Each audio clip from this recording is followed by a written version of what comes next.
Vamos gravar mais um vídeo do estudo do Livro dos Espíritos. Semana passada nós não gravamos, infelizmente não deu, mas na outra semana nós falamos da primeira parte, né, do capítulo 1, que fala de Deus. E agora nós vamos para o capítulo 2, que fala dos elementos gerais do universo. Então eu vou fazer uma prece de agradecimento para iniciar. E aí eu vou fazer como eu fiz no outro vídeo. Eu vou ler e aquilo que eu senti eu faço uma explicação.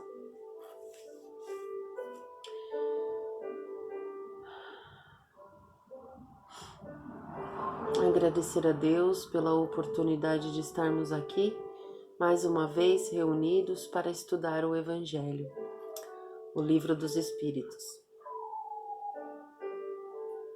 Para entender um pouco mais sobre a doutrina espírita. Agradecer aos nossos mentores espirituais que estão aqui conosco para nos orientar, nos direcionar e passar todo o conhecimento que precisamos para esse momento. Pai nosso que estais no céu, santificado seja o vosso nome. Venha a nós e ao vosso reino, seja feita a vossa vontade, assim na terra como no céu. O pão nosso de cada dia nos dai hoje. Perdoai as nossas ofensas, assim como nós perdoamos a quem nos tem ofendido. E não nos deixeis cair em tentação, mas livrai-nos do mal. Ave Maria, cheia de graça, o Senhor é convosco. Bendita sois vós entre as mulheres, bendito é o fruto do vosso ventre, Jesus. Santa Maria, Mãe de Jesus, rogai por nós, pecadores, agora e na hora do nosso desencarne, que assim seja. Capítulo 2. Dos elementos gerais do universo. Conhecimento do princípio das coisas. É dado ao homem conhecer o princípio das coisas? Resposta: não. Deus não permite que o homem tudo seja revelado neste mundo. Pergunta: penetrará o homem um dia o mistério das coisas que lhe estão ocultas? Resposta: o véu se levanta a seus olhos à medida que ele se depura, mas para compreender certas coisas são-lhes precisas faculdades que ainda não possui. Pergunta: não pode o homem, pelas investigações científicas, penetrar alguns dos segredos da natureza? Resposta: a ciência lhe foi dada para seu adiantamento em todas as coisas. Ele, porém, não pode ultrapassar os limites que Deus estabeleceu. Kardec: quanto mais consegue o homem penetrar nesses mistérios, tanto maior admiração lhe devem causar o poder e a sabedoria do Criador. Entretanto, seja por orgulho, seja por fraqueza, sua própria inteligência o faz joguete de ilusão. Ele amontoa sistemas sobre sistemas e cada dia que passa lhe mostra quantos erros tomou por verdade e quantas verdades rejeitou como erros. São outras tantas decepções para o seu orgulho. Pergunta: dado ao homem receber, sem ser por meio das investigações da ciência, comunicações de ordem mais elevada acerca do que lhe escapa ao testemunho dos sentidos? Resposta: sim, se o julgar conveniente, Deus pode revelar o que a ciência não é dada a aprender. Kardec: por essas comunicações é que o homem adquire, dentro de certos limites, o conhecimento do seu passado e do seu futuro. Então aqui, nessa parte do conhecimento dos princípios das coisas, basicamente eles querem dizer que nós não temos como saber toda a verdade de tudo. E essas verdades, elas são reveladas para a gente conforme a gente vai evoluindo, a gente vai melhorando, e aí vai sendo revelado aos poucos, né? Mas nós, nessa ignorância que ainda temos, não tem como, nem em bases científicas, nem nada, saber toda a verdade, todos os mistérios da criação, né? Porém, quando a pessoa está pronta, seja pela ciência ou não, se ela tem que saber, Deus dá um jeito, seja por revelações, por comunicações ou até mesmo através de descobertas científicas. Espírito e matéria. Pergunta: a matéria existe desde toda a eternidade, como Deus, ou foi criada por ele em dado momento? Resposta: só Deus o sabe. Há uma coisa, todavia, que a razão vos deve indicar, é que Deus, modelo de amor e caridade, nunca esteve inativo. Por mais distante que logreis figurar o início da sua ação, podereis concebê-lo ocioso, um momento que seja? Pergunta: define-se geralmente a matéria como o que tem extensão, o que é capaz de nos impressionar os sentidos, o que é impenetrável. São exatas essas definições? Resposta: do vosso ponto de vista, elas o são, porque não falais senão do que conheceis. Mas a matéria existe em estado que ignorais. Pode ser, por exemplo, tão etérea e sutil que nenhuma impressão vos cause aos sentidos. Contudo, é sempre matéria. Para vós, porém, não o seria. Pergunta: que definições podereis dar da matéria? A matéria é o laço que prende o espírito, é o instrumento de que este se serve e sobre o qual, ao mesmo tempo, exerce sua ação.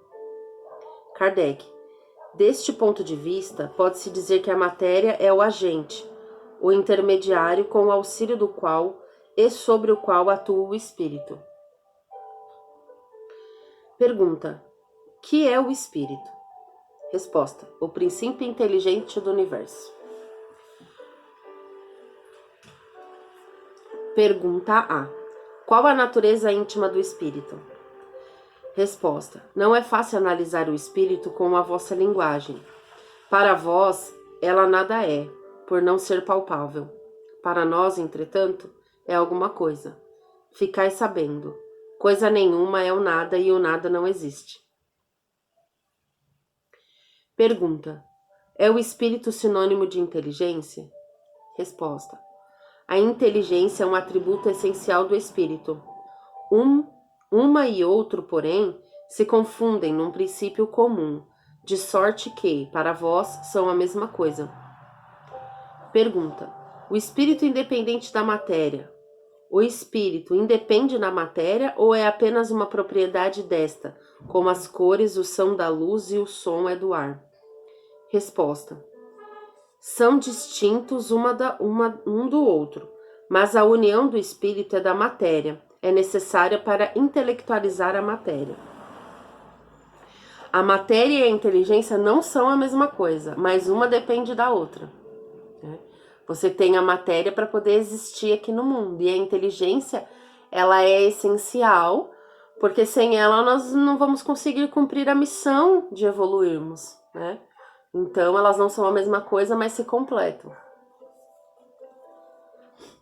A: essa união é igualmente necessária para a manifestação do espírito? Entendemos aqui por espírito o princípio da inteligência, abstração feita das individualidades que por esse nome se designam. É necessário a vós, outros, porque não tendes organização apta a perceber o espírito sem a matéria. A isto são apropriados os vossos sentidos.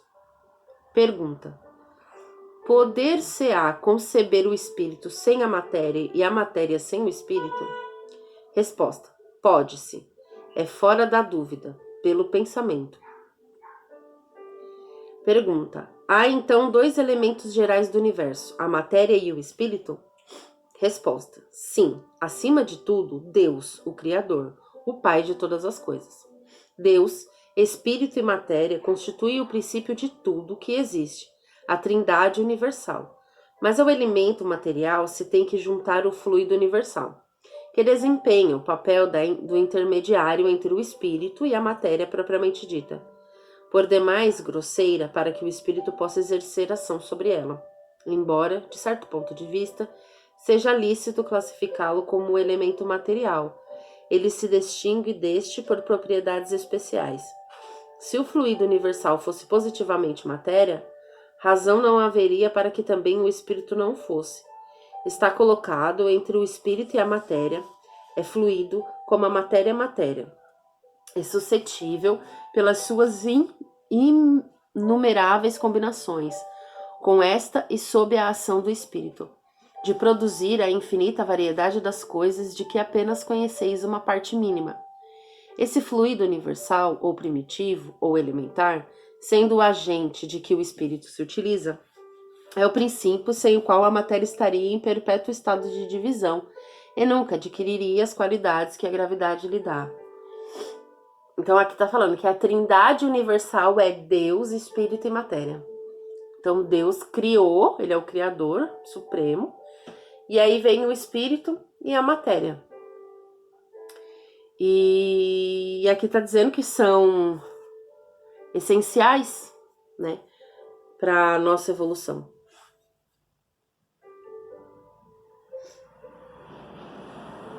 Tem uma parte aqui.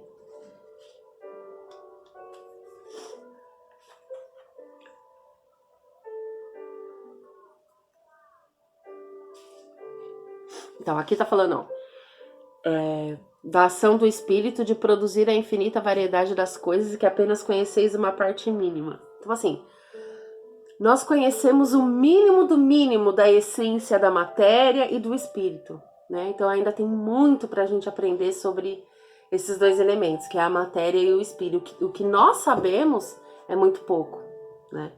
Com o tempo, quando nós formos aprendendo mais, nós vamos entendendo cada vez mais a complexidade delas e a importância.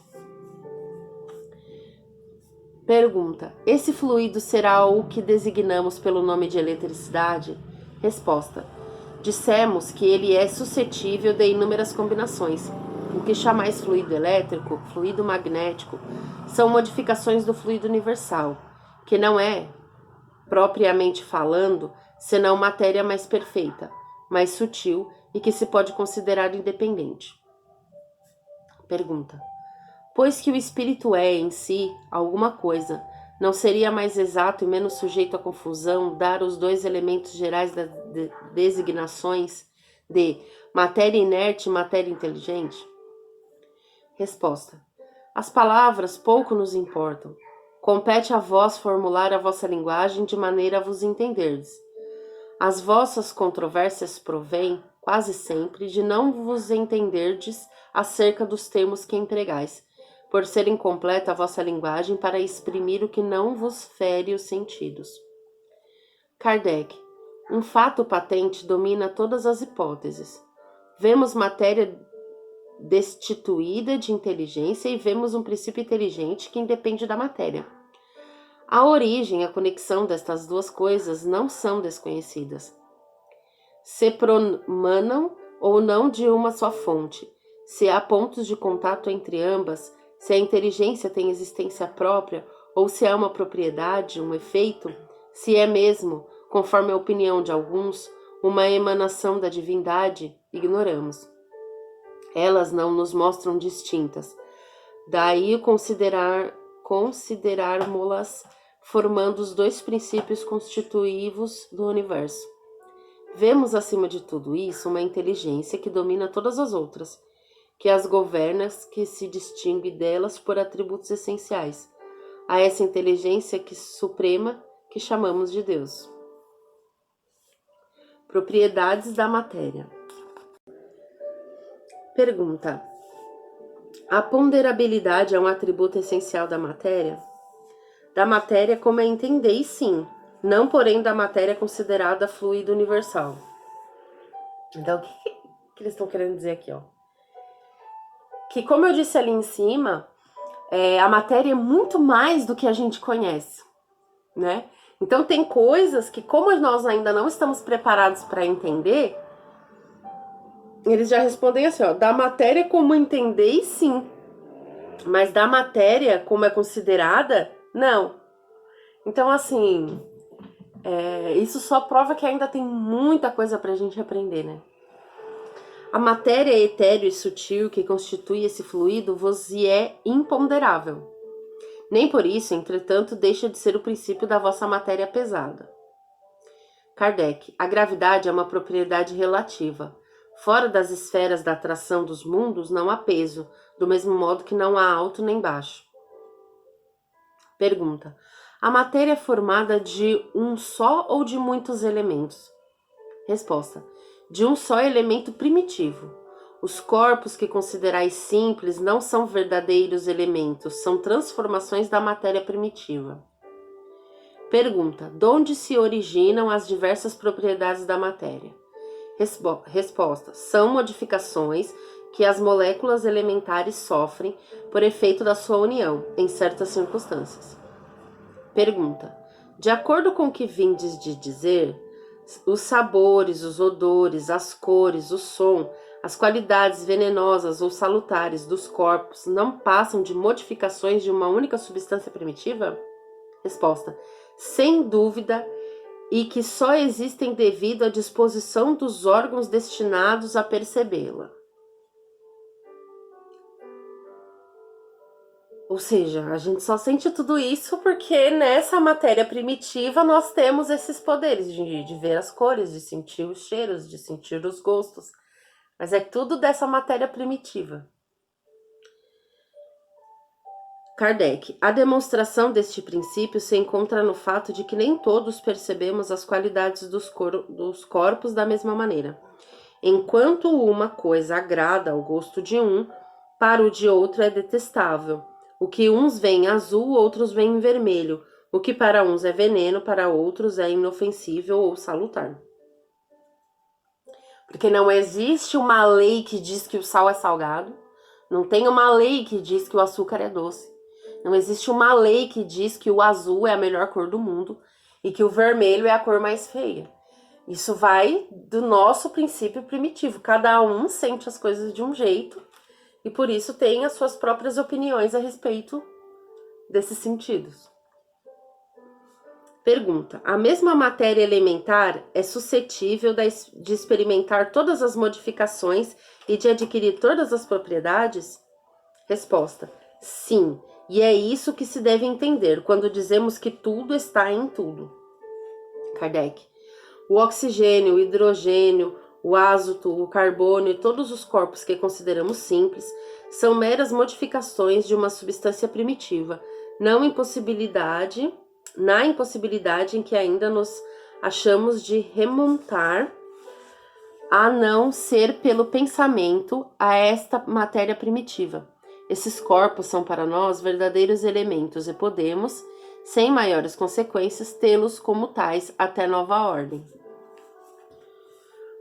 Pergunta: não parece que esta teoria dá razão aos que não admitem na matéria senão duas propriedades essenciais, a força e o movimento, entendendo que todas as demais propriedades não passam de efeitos secundários que variam conforme a intensidade da força e da direção do movimento? Resposta: é acertada essa opinião. Falta somente acrescentar, e conforme a disposição das moléculas, como o mostra, por exemplo, um corpo opaco, que pode tornar-se transparente e vice-versa. Pergunta: as moléculas têm forma determinada? Resposta: certamente. As moléculas têm uma forma, porém não sois capazes de apreciá-la. Pergunta: essa forma é constante ou variável? Resposta: constante, as das moléculas elementares primitivas, variável a das moléculas secundárias, que mais não são do que aglomerações das primeiras, porque o que chamais moléculas ainda longe está de moléculas elementar. Essa parte é um pouco cansativa, porque fala muito de ciência. E para quem não entende muito de ciência, não entende muito. Mas basicamente está querendo dizer que todos nós somos matéria primitiva, originária do mesmo lugar que é Deus. Tá? Então, tudo que existe no mundo vem dessa matéria, né? Então, tudo, né, o que nós temos no nosso corpo, todos os nossos sentidos, o nosso oxigênio, tudo, vem tudo do mesmo lugar, né? Mas aí eles são modificados conforme a sua necessidade. Nós não temos o conhecimento de todas as coisas e que mais pra frente nós vamos entender melhor certas coisas. Espaço universal. Pergunta: o espaço universal é infinito ou limitado? Infinito. Supõe no limitado que haverá que lá de seus limites. Infinito. Supõe no limitado que haverá para lá de seus limites. Isto te confunde a razão, bem o sei. No entanto, a razão te diz que não pode ser de outro modo. O mesmo se dá com o infinito em todas as coisas. Não é na pequenina esfera que vos achais que podereis compreendê-lo. Kardec. Supondo-se um limite ao espaço, por mais distante que a imaginação o coloque, a razão diz que além desses limites alguma coisa há, e assim, gradativamente até o infinito, porquanto, embora essa alguma coisa fosse o vazio absoluto, ainda seria espaço. Pergunta: o vácuo absoluto existe em alguma parte do espaço universal? Não, não há o vácuo. O que tem parece vazio. O que te parece vazio está ocupado por matéria que te escapa, os sentidos e os instrumentos. Então, para finalizar esse capítulo, ele está querendo dizer que não existe vazio e que o universo ele é infinito, né?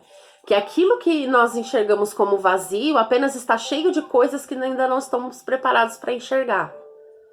Então, não existe isso de veio do nada, vai pro nada, vazio. Temos que ter a consciência de que o universo é infinito e não existe espaços vazios.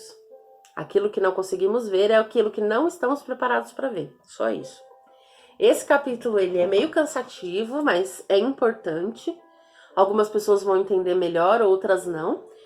Mas o próximo capítulo, que eu vou fazer no próximo vídeo, que é o capítulo 3, fala da criação. Aí ele é um pouco mais interessante. Porque aí ele vai falar da formação dos mundos, dos seres vivos, né, do povoamento da terra. Então vai falar de coisas mais legais. Então não vamos desistir do estudo. Sempre tem essas partes que algumas pessoas se identificam mais, outras se identificam menos.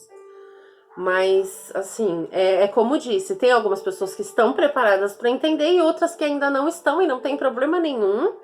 Porque aquilo que a gente não está preparado para entender agora é porque a gente não precisa usar agora e que só vai ocupar espaço na nossa mente para outras coisas que serão mais úteis, né? Então vamos enxergar a coisa assim. Então eu vou encerrar o vídeo, ele vai ficar curto porque esse capítulo é curto. Mas eu quero separar os vídeos por capítulo, porque de repente se lá na frente a pessoa quiser rever um capítulo específico, ela vai poder voltar naquele vídeo e aí vai estar falando daquele capítulo. Vamos supor, você chegou até esse vídeo. Nossa, a Débora tá falando do capítulo 2. Mas e o capítulo 1? Aí você já sabe que o vídeo anterior fala do capítulo 1. Aí é só voltar lá e assistir. E assim fica mais fácil para depois a gente querer rever e tal. Então, foi isso o estudo de hoje. Eu espero que vocês tenham gostado. Caso não tenha entendido, não tem problema. No próximo vídeo o tema vai ser diferente. Eu peço para que quem gostou compartilhe, curta o vídeo para incentivar a gente a gravar mais. Semana que vem estaremos aqui. Eu e a Gi, que tá ali escondidinha, mas tá estudando junto. E é isso. Live terça-feira. Live terça-feira. Isso aí, 19 horas. Então eu agradeço a todos que assistiram e até semana que vem, onde vamos falar do capítulo 3. Obrigada e boa noite.